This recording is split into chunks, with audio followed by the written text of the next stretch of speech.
రామలక్ష్మిని kidnap చేసిన నందిని చెంప పగలగొట్టిన సీతాకాంత్. ఇంతకు ఏం జరిగింది? అసలు రామలక్ష్మిని నందిని కిడ్నాప్ చేయడం ఏంటి? అసలేం జరిగిందనేది వీడియోలో చూసి తెలుసుకునేద్దాం. ఎటో వెళ్ళిపోయింది మనసు. అప్కమింగ్ ఎపిసోడ్స్లో ఏం జరగబోతుందో ముందుగా తెలుసుకోవాలి అనుకుంటే వీడియోని లైక్ చేయండి, ఛానల్ని సబ్స్క్రైబ్ చేసుకోండి, పక్కనే ఉన్న బెల్ సింబల్లో ఆల్ పై క్లిక్ చేయండి. ఇలా చేయడం వల్ల అందరికంటే ముందుగా చూడవచ్చు. మొత్తం మీరు చూసుకున్నట్లయితే సీతాకాంత్ రామలక్ష్మి ఇద్దరు కూడా నందిని వాళ్ళ ఇంటికి టీకి రావడంతో ఇంకా వాళ్ళిద్దరూ క్లోజ్గా ఉండడం అదంతా కూడా చూస్తుంది నందిని. అంటే సీతాకాంత్కి ఇష్టం లేకపోయినా రామలక్ష్మిని పెళ్లి చేసుకున్నాడు. రామలక్ష్మితో ఉండాల్సి వస్తుంది కాబట్టి ఉంటున్నాడు. అదే రామలక్ష్మిని నేను దూరం చేసేస్తే ఎలాంటి ఇబ్బంది ఉండదు కదా అన్న ఆలోచన అయితే నందిని మనసులోకి వస్తుంది. కానీ అలా దూరం చేయడం వల్ల నాకు సీతాకాంత్ దగ్గర అవుతాడా? నా మనసులో ఏముందనేది సీతాకాంత్కి తెలియదు కాబట్టి నేను ఏదో రకంగా రామలక్ష్మిని దూరం చేసేసి సీతాకాంత్కి దగ్గర అవుదాము అని చెప్పి ఇంకా నందిని అయితే అనుకుంటుంది.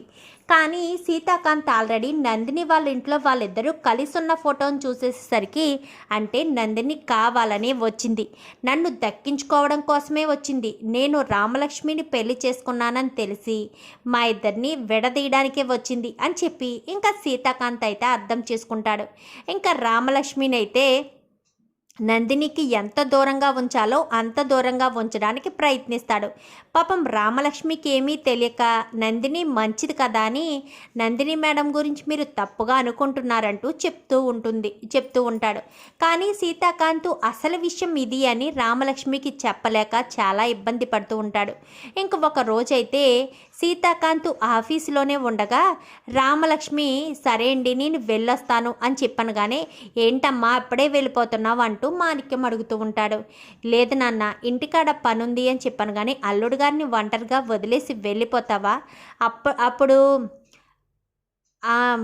నమిత వచ్చినట్టే ఇప్పుడు మళ్ళీ ఎవరొకరు వస్తే ఇబ్బంది కదమ్మా అని చెప్పాను కానీ ఎవరు ఎంతమంది ఎలా వచ్చినా సీతాకాంత్ సార్ని నన్ను విడదీయలేరు నాన్న, మీరంతా నాకు సపోర్టుగా ఉన్నప్పుడు నాకెందుకు బాధ అనగానే ఎందుకైనా మన మంచిది ఉండమ్మా అని చెప్పి మాట్లాడి లోపలికి వెళ్తూ ఉండగానే నాన్న అంటూ గట్టిగా పిలిచేసరికి కారులోంచి ఎవరో ఎత్తుకుపోతున్నట్టు కనిపిస్తుంది. అలా ఎత్తుకుపోయేసరికి ఇంకా కారు కాస్త నెంబర్ బోర్డు చూస్తాడు.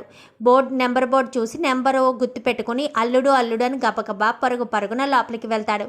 మీకు ఎన్నిసార్లు చెప్పాలి, నన్ను ఆఫీసులో ఉన్నప్పుడు ఒక బాస్గానే చూడండి, అల్లుళ్ళ చూడొద్దని, అది తర్వాత సంగతి అల్లుడు, అమ్మాయిని ఎవరో కారులో ఎత్తుకుపోతున్నారని కానీ ఏంటి మాట్లాడుతున్నారు అని చెప్పాను. కానీ ఇప్పుడు రామలక్ష్మి నాతో మాట్లాడి వెళ్తుంటే ఎవరో కారులోకి లాక్కు వెళ్ళిపోయారు అని చెప్పనేసరికి నెంబర్ చూసారా అనగానే చూసాను అల్లుడు అంటూ నెంబర్ చెప్తాడు.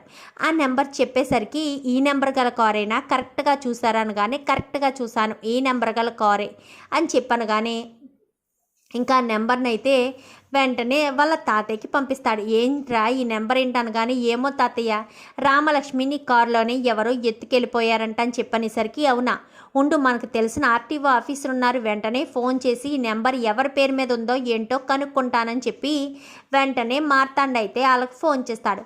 ఫోన్ చేసేసరికి ఇది పలానా వాళ్ళ పేరు మీద ఉందని చెప్పాను కానీ వాళ్ళ పేరు చెప్పేసరికి సీతాకాంత్ ఒక్కసారిగా షాక్ అయిపోతాడు. ఎందుకంటే ఆ కారు ఉన్నది నందిని వాళ్ళ నాన్న పేరు మీద. నందిని పేరు అందరికీ తెలుసు కానీ నందిని వాళ్ళ నాన్న పేరు మాత్రం సీతాకాంత్కి బాగా తెలుసు. ఎందుకంటే సీతాకాంత్ వాళ్ళ నాన్న దగ్గర కొన్ని రోజులు పని చేశాడు కాబట్టి. అంటే ఇదంతా నందిని కావాలని చేస్తుంది. వాళ్ళ నాన్న అయితే నందిని రామలక్ష్మిని కిడ్నాప్ చేయడు కదా, కావాలని చేస్తుందని ఆ నెంబర్ కారు ఎక్కడ ఉందో ట్రేస్ అవుట్ చేయాలని నందిని ఫోన్ నెంబర్కి చేసేసరికి నందిని ఫోన్ రింగ్ అవుతూ ఉంటుంది. వెంటనే ఆ నెంబర్ ఎక్కడుందా అని ట్రేస్ అవుట్ చేసేసరికి ఊరవతల ఒక పాడుపడ్డ బిల్డింగ్లో ఉందని చెప్పాను. కానీ వెంటనే అక్కడికి బయలుదేరిపోతాడు సీతాకాంత్. ఇంకా అలా బయలుదేరుతామనుకునే లోపు చాలా అడ్డంకులు అయితే ఏర్పడతాయి. ఇంకా చాలా దూరం ఉండడంతో రామలక్ష్మి నీకేం కాదు రామలక్ష్మి నేను వచ్చేస్తున్నాను అని చెప్పాను. కానీ ఇంకా రామలక్ష్మికి ఇక్కడ కళ్ళకి గంతలు కట్టేయడంతో ఎవరు మీరు, నన్ను ఎందుకు కిడ్నాప్ చేశారు, మీకేం కావాలి, డబ్బు కావాలా, ఎందుకు అసలు నన్ను కిడ్నాప్ చేయవలసిన అవసరం ఏముంది, నేను మీకేం ద్రోహం చేశాను అనగానే ద్రోహమే చేశావు, నేను ప్రేమించిన వ్యక్తి జీవితంలోకి నువ్వు వచ్చి ద్రోహమే చేశావు అని చెప్పనేసరికి ఎవరు మాట్లాడుతున్నారు, అసలు ఎవరు మీరు ప్రేమించిన వ్యక్తి ఏంటి, సీతాకాంత్ సార్ నా భర్త ఎవరిని ప్రేమించలేదు అని చెప్పాను. కానీ సీతాకాంత్ ప్రేమించకపోవచ్చు, కానీ నేను ప్రేమించాను కదా. నేను ప్రేమించిన వ్యక్తిని నువ్వు సొంతం చేసుకుంటే ఎలా ఊరుకుంటాననుకున్నావు అంటూ ఇంకా మాట్లాడుతూ ఉండేసరికి, మీరు ప్రేమించారా?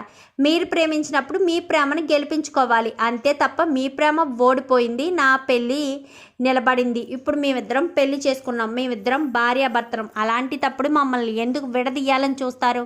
ఎవరు మీరు ఇంతకీ అని చెప్పాను. కానీ కళ్ళు గంతలు విప్పండి, అసలు మీరు ఎవరో ఏంటో నేను తెలుసుకుంటాను అని చెప్పాను. కానీ నువ్వు నన్ను చూసినా తట్టుకోలేవేమో అని చెప్పాను. కానీ ఎలాంటి వారినైనా నేను తట్టుకుని ధీటుగా నిలబడగల శక్తి నాకుంది. నేను ఆడపిల్లనే అయినా శివంగిలా ఎవరినైనా ఎదిరించగలుగుతాను అని చెప్పాను. కానీ తెలుసు నాకు నువ్వు ఎలాంటి దానివో తెలుసు, కానీ ఇప్పుడు నీ కళ్ళగంతలు విప్పడం అంత మంచిది కాదేమో అని చెప్పనేసరికి, విప్పితేనే కదా అసలు నువ్వు ఆడదానివో ఎవరు అనేది నేను తెలుసుకుంటాను అని చెప్పనేసరికి, వెంటనే రామలక్ష్మి కళ్ళగంతలు విప్పేసరికి ఎదురుగా నందిని ఉంటుంది. మేడం మీరా అని చెప్పాను. కానీ నేనే రామలక్ష్మి, నేనే సీతాకాంత్ని ప్రేమించిన వ్యక్తిని.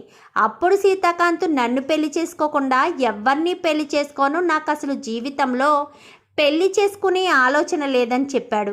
కానీ ఇప్పుడు మాత్రం నిన్ను పెళ్లి చేసుకుని సంతోషంగా ఉన్నాడని నువ్వు అనుకుంటున్నావేమో. సీతాకాంత్ నాతోనే సంతోషంగా ఉంటాడు, నా ప్రేమను అర్థం చేసుకుంటాడు, అందుకే నిన్ను దూరం చేసేద్దామనే కిడ్నాప్ చేశాను అంటూ నందిని మాట్లాడేసరికి, అది మీరు భ్రమపడుతున్నారు మేడం, నా భర్త నన్ను ప్రేమిస్తున్నారు, మేము ఒకరి నోటంటే ఒకరు మేము మనసులు విప్పి మాట్లాడుకోలేదు, కానీ మా మనసులు మాత్రం మాట్లాడుకుంటున్నాయి. నా భర్త అంటే నాకు ప్రాణం, నా భర్తకు నేనంటే ప్రాణం, అది మీకు చూస్తే అర్థమవుతుంది. అయినా మీరు అర్థం చేసుకోలేకపోతే మీరు గుడ్డివారనే అనుకోవాలి. అయినా నా భర్తను నన్ను విడదీసేసినంత మాత్రాన నా భర్త మిమ్మల్ని ఇష్టపడతాడని మీరు ఎలా అనుకుంటారు? ఏ రకంగా అనుకుంటారు? నా భర్త ఎప్పటికీ కూడా మిమ్మల్ని ఇష్టపడడు అని చెప్పనేసరికి, ఎందుకు ఇష్టపడడు? ఇష్టపడతాడు. సీతాకాంత్ అంటూ నువ్వు లైఫ్లో లేకపోతే నెక్స్ట్ సీతాకాంత్కి గుర్తొచ్చేది నేనే అని చెప్పనేసరికి, వెంటనే ఇంకా సీతాకాంత్ వచ్చి, కాదు నందిని అని చెప్పనేసరికి ఒక్కసారిగా నందిని షాక్ అయిపోతుంది. సీత నువ్వేంటి ఇక్కడ అని చెప్పాను. కానీ రావడంతో చంప చెల్లు అనిపిస్తాడు నందినికి. అసలు నీకు ఎంత ధైర్యం ఉంటే నా భార్యనే కిడ్నాప్ చేస్తావు? నా భార్య అంటే ఇష్టం లేదని నీకు చెప్పానా? నా భార్యను ప్రేమించట్లేదని నీకు చెప్పానా? నేను ఒకానొక సందర్భంలో అనుకోని పరిస్థితిలో పెళ్లి చేసుకున్నానని చెప్పానే కానీ నా భార్యను నేను ప్రేమించట్లేదు, ఎప్పటికీ బాధపడుతున్నాను అని నీకు చెప్పలేదు కదా. మా ప్రేమ పెళ్ళైన తర్వాత మొదలైంది, ఒకరినొకరు ఇష్టపడుతున్నాం, కానీ మా మనసులోని మాటలు బయటికి చెప్పుకోలేదంతే. ఆ మాత్రం దానికి నా భార్య అంటే నాకు ఇష్టం లేదని నువ్వు ఎలా అనుకుంటావు? నా భార్యని కిడ్నాప్ చేయడానికి నీకెంత ధైర్యం అని చెప్పనేసరికి, అది సీత, నీకు నాకు మధ్య ఉన్నది అడ్డుగా రామలక్ష్మియే కదా, నేను నిన్ను ముందే ప్రేమించాను కదా అని చెప్పాను. కానీ నువ్వు నన్ను ముందు ప్రేమించవచ్చు, కానీ నేను నిన్ను ఎప్పుడు కూడా ఫీలింగ్తో చూడలేదు, ఒక ఫ్రెండ్లా మాత్రమే చూశాను. కానీ రామలక్ష్మిని నేను ప్రేమించాను, రామలక్ష్మి నా ప్రాణం, నా సర్వస్వం అని చెప్పండి. మరి నేను అని చెప్పాను. కానీ నీకు నేను కావచ్చేమో, కానీ నువ్వు నాకంటే ఇష్టం లేదు, నేనే ప్రాణం అన్నదానివి ఇన్ని రోజులు ఎక్కడికి వెళ్ళిపోయావు? నువ్వు నేను విడిపోయి ఇన్ని సంవత్సరాలైంది, ఇన్ని రోజులు ఎలా బ్రతికేవు? ఇప్పుడు మళ్ళీ నా కోసం ఎందుకు వచ్చావు? నన్ను సాధించడం కోసమే కదా. నేను ఇక్కడ సంతోషంగా పెళ్లి చేసుకుని ఉన్నాననే కదా. ప్రేమ ఎప్పుడు సంతోషాన్ని కోరుకుంటుంది, త్యాగాన్ని కోరుకుంటుంది తప్ప శాడిజాన్ని, విలనత్వాన్ని కోరుకోదు. నేను నా భార్య సంతోషంగా ఉన్నాం. నీ ప్రేమే కనుక గొప్పదైతే మా ఇద్దరిని ఇలానే వదిలేసి నువ్వు శాశ్వతంగా దూరంగా వెళ్ళిపో. రామలక్ష్మి లేకపోయినా రామలక్ష్మి జ్ఞాపకాలతో అయినా బ్రతికేస్తాను, కానీ నా జీవితంలోకి మరొక ఆడదాన్ని చచ్చినా రానివ్వను. అర్థమవుతుందా? రామలక్ష్మిని తప్పించేస్తే నువ్వు వచ్చి నా జీవితంలో ఉండొచ్చని అనుకుంటున్నావేమో, అది ఎప్పటికీ సాధ్యపడదు. నా జీవితం, నా సర్వస్వం అంతా రామలక్ష్మియే. రామలక్ష్మి నా ప్రాణం. రామలక్ష్మియే లేకపోతే నేను బ్రతుకున్న శవం లాంటి వాడిని అని చెప్పి ఇంకా సీతాకాంత్ చెప్పేసరికి, రామలక్ష్మి చేతిలో కట్లు ఇప్పేసరికి సార్ అంటూ రామలక్ష్మి హత్తుకుంటుంది. కంగారు పడకు రామలక్ష్మి, నేను వచ్చేసాను కదా, నీకు ఇంకా ఎలాంటి ప్రమాదం జరగదు అని చెప్పి సీతాకాంత్ అయితే నందినికి వార్నింగ్ ఇచ్చి రామలక్ష్మిని తీసుకుని వెళ్ళిపోతాడు. మరి ఇప్పుడు నందిని ఏం ఆలోచిస్తుంది, ఎలా ఆలోచిస్తుంది? సందీప్తో శ్రీలతతో చేతులు కలిపి సీతాకాంత్ని దక్కించుకోవడానికి ఏదైనా ప్లాన్లు వేస్తుందా? అసలు ఏం జరగబోతుందా అనేది రాబోయే ఎపిసోడ్స్లో చూసి తెలుసుకునేద్దాం. మా వీడియో కనుక మీకు నచ్చినట్లయితే వెంటనే లైక్ చేసి మా ఛానల్ని సబ్స్క్రైబ్ చేసుకుని పక్కనే ఉన్న బెల్ సింబల్లో ఆల్ పై క్లిక్ చేయండి. ఎలా చేయడం వల్ల అందరికంటే ముందుగా చూడవచ్చు.